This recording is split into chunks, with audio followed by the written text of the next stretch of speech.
I've been a Zelda fan my entire life. I've loved and played nearly every game, from Ocarina of Time to Twilight Princess. Link and Zelda practically raised me, so naturally when I found out that Nintendo was releasing Skyward Sword, I wanted to play it. On release day, I was one of the first people at the store. I'd brought every dollar I had with me. I'd even borrowed from friends and family. Surely that would be enough for the game which I had wanted and needed so dearly. However, my everything wasn't enough. What I had in my pocket wasn't enough for my beloved game. Disheartened, I began to slowly walk home, and then standing right outside the shop was an old man, smiling brightly like it was the best day in the world. Of course it was for him. He had a copy of Skyward Sword in his hand. He was a normal looking guy, a person you could see in the street passing by and never really notice. There was something off about him that I couldn't quite put my finger on. As I stared at him, he looked right at me and his smile got even brighter. I showed him a finger that told him exactly what I thought of his happiness. And then, I depressingly made my way home, thinking maybe I could borrow a copy from one of my friends. But then I remembered that hardly any of my friends were real gamers, and none of them played Zelda. They were too busy playing stupid games like Halo and Call of Duty. As I moped some more, I noticed an old man. The same old man as before, just standing there staring at me, still holding a copy of Skyward Sword. Still smiling, but this time, he was holding the game out slightly towards me. This guy was really starting to creep me out, so I looked down and walked faster. I glanced up and after a few steps, he was right in front of me, practically shoving the game up my nose. I stopped, startled by his sudden appearance. "What do you want?" I yelled. "Why do you keep following me?" In response, he smiled even wider and tapped me on the chest with the game box. "Do you want me to have this?" I asked. No response. Sensitively, I took the game box from him. As soon as I grabbed it, the old man's smile disappeared. Thinking it was a trick, I quickly opened the box. The plastic was off, but I didn't take any notice of it. I just really wanted the game. Inside, there was the game. Nothing seemed wrong with it. And when I turned it over to look at the reflective side, looking for any blemishes or scratches, again, there were none. Except for the back of it was a lot darker than it should have been. I took no notice of this, however. In the place where there should have been game pamphlets, like they usually are, there was a singular piece of folded up college-ruled notebook paper. On it were only 2 words. Those 2 words have haunted me ever since. It seemed like nothing at the time, but it severely frightens me now. The 2 words on it read, "Good luck." I looked up to thank the old man, but he'd disappeared.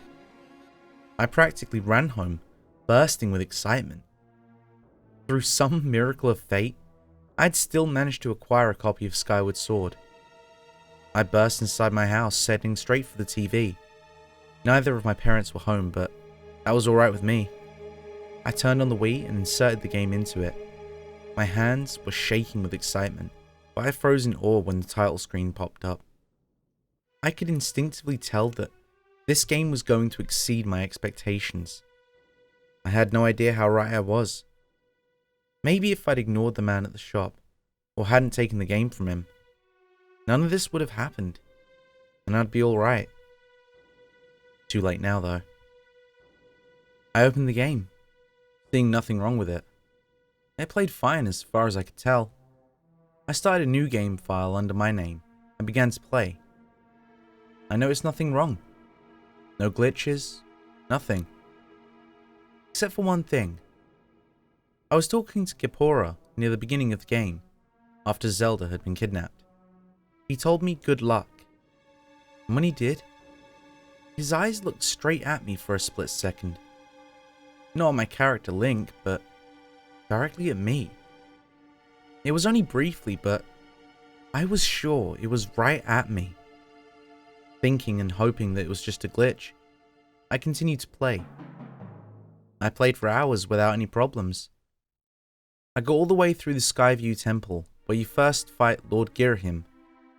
During the cutscene before I actually began to fight him, the game froze, and my TV emitted a long, loud, high-pitched beep. Fearing the worst, I shut off the Wii console. I waited about 5 minutes to let the Wii cool down, and hopefully fix whatever caused it to freeze. I turned it back on, and returned to the title screen, only to see that my game file had been completely deleted. Disgusted, I shut down the Wii for the night and went to bed, planning on playing the entire next day, as it was Saturday. I didn't sleep very well that night, though I couldn't put my finger on whatever it was keeping me from relaxing. Perhaps it was me wanting to play the game, or disappointment having to restart at the very beginning. It was around 10 o'clock when I finally woke up in the morning, and my parents still weren't home. I still wasn't very worried by this because all I could think about was playing Skyward Sword. I turned it on, ready to start this game anew. However, when I reached the title screen, instead of the bright happy sky and white fluffy clouds, there were dark ominous clouds. Thinking it was just a texture glitch, I kept playing. I started a new game, again with my own name. But as soon as I started, I noticed things were horribly wrong. First of all the clouds in the sky were dark and stormy, instead of the white fluffy clouds, just like the title screen. And all the music was Lord Girahim's theme music. I hoped it was just glitching out, but I knew it wasn't. My entire body was cold, and my hands were shaking. I wanted to stop playing, but I couldn't. I was transfixed, unable to move from where I sat. I knew I had to play this game until it let me go. Everything played pretty normally, until I reached the part where you need to rescue your bird, where it's in a cage on the other side of a cliff. I reached the cage, but instead of my bird sitting there squawking, it was silent. As I approached, I saw it lying on the ground. I got closer, and I saw that its neck had been snapped, and it was lying in a pool of its own blood. I realized I was trapped on this island. As I turned around to leave, I saw Lord Girahim standing there. I couldn't move. I could only stand there. Then, Girahim chuckled, and a text box appeared. It read, "What do you want to do?"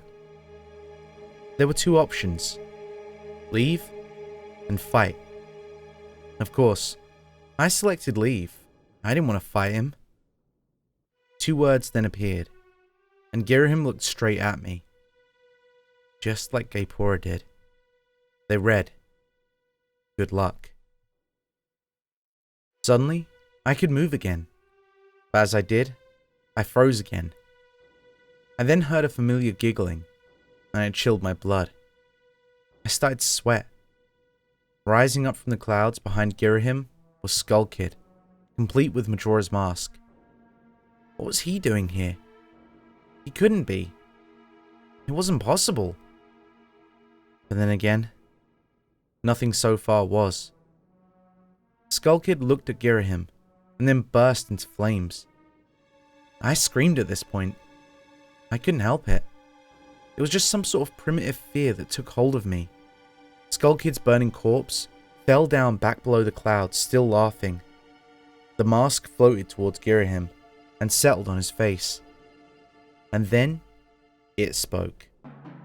Not through text boxes, but it actually spoke. Its voice was deep, and it echoed around the room. I tried to mute the TV, but nothing happened. I even unplugged it, but the game still played on. "Let's play a game," it said. "Good luck." Then, Girahim and Majora rushed forwards and grabbed Link by the head and legs. It pulled with ease and ripped him apart all the time. "Good luck" echoed in the background. Link emitted such a scream of pain as his entrails spilled out, I ran out of the house, leaving that demonic game behind. They found me 2 hours later, huddled up in an alley, muttering incoherent things. My parents had gone on a business trip, and apparently they had bought me a copy of Skyward Sword, hoping to surprise me with it. They discovered me missing, with my front door open, and called the police. When they took me back home, I freaked out when I saw the game, and started crying and pointing at the Wii. They checked, but it was empty. I've been to countless therapy sessions, but none of them have helped. The entire Zelda series has been ruined now. And those words, those 2 words. I'm telling you this to warn you. Do not take games from strange men. Good luck. Thanks for sticking around to the end. And if you enjoyed today's story, make sure to leave a like. And if you want more like it, make sure to subscribe and ring the bell so you never miss a story. If you need more now, why not check out my Gamepasta playlist? I'll leave that on this card, and I'll catch you in the next story.